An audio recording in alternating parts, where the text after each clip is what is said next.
একই ক্ষেতে দুই ধরনের ধান, কোথাও কাঁচা, কোথাও আবার পাকা। অথচ ধানের বীজ সরবরাহ করেছিল সরকারি প্রতিষ্ঠান বিএডিসি। দেশের বিভিন্ন প্রান্তে এই ধানের বীজে ক্ষতিগ্রস্ত হাজার হাজার কৃষক। চুয়াডাঙ্গার প্রক্রিয়াজাতকরণ কেন্দ্র থেকে প্যাকেটে ভিন্ন জাতের ধান মিশে যাওয়ায় বেঁধেছে বিপত্তি। এ ঘটনায় এরই মধ্যে ৬ কর্মকর্তাকে বদলি করা হয়েছে। তাদের বিরুদ্ধে বিভাগীয় ব্যবস্থার প্রক্রিয়াও শুরু হয়েছে। গত বছরের নভেম্বরে বোরো মৌসুমে দেশের বিভিন্ন অঞ্চলে ধান বীজ সরবরাহ করে বিএডিসি। চুয়াডাঙ্গা কেন্দ্রে প্রক্রিয়াজাতকরণের পর পাঠানো হয় বিভিন্ন জেলায়।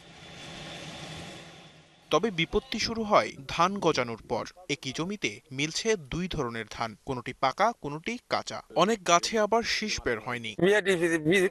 লাগাইছি, একটা বাইরে আছে আর একটা হলে সিট লইছে। এই অবস্থায় কাটার কোনো ভাব নাই।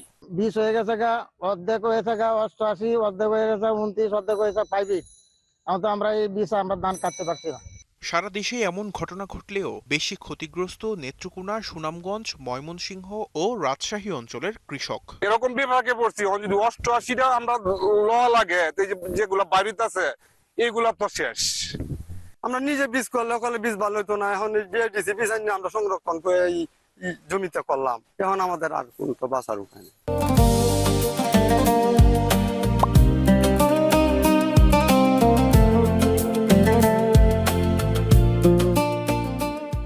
চুয়াডাঙ্গার বীজ প্রত্যয়ন কর্মকর্তা জানান, একই প্যাকেটে ব্রি 88 ও ব্রি 92 জাতের ধান বীজ মিশে যাওয়ায় এই সমস্যা দেখা দিয়েছে। দুই জাতের জীবনকাল, বৃদ্ধি ও পরিপক্কতার সময় আলাদা হওয়ায় দেখা দিয়েছে বড় ধরনের অসামঞ্জস্য। ব্রি ধান 88 হলো 142 দিনের, 40 থেকে 42 দিনের ধান, আর ওটা হলো 156 থেকে প্রায় 60 দিন মতো লাগবে।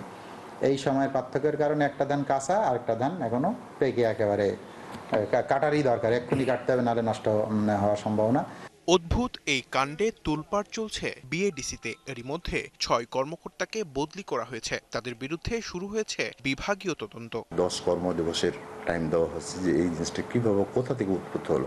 তারা কিন্তু সুনির্দিষ্টভাবে প্রমাণ করতে পারে না যে এটা স্পেসিফিক হয়েছে। তদন্ত হচ্ছে এবং যারা যারা ওইখানে কর্মরত ছিলেন তাদের সবাইকে বদলি করছে এবং তাদের বিরুদ্ধে বিভাগীয় অভিযোগনামা হয়েছে অলরেডি। প্রতি মৌসুমে চুয়াডাঙ্গার প্রক্রিয়াজাতকরণ কেন্দ্র থেকে ধান বীজ দেশের বিভিন্ন স্থানে পাঠানো হয়। DBC news desk.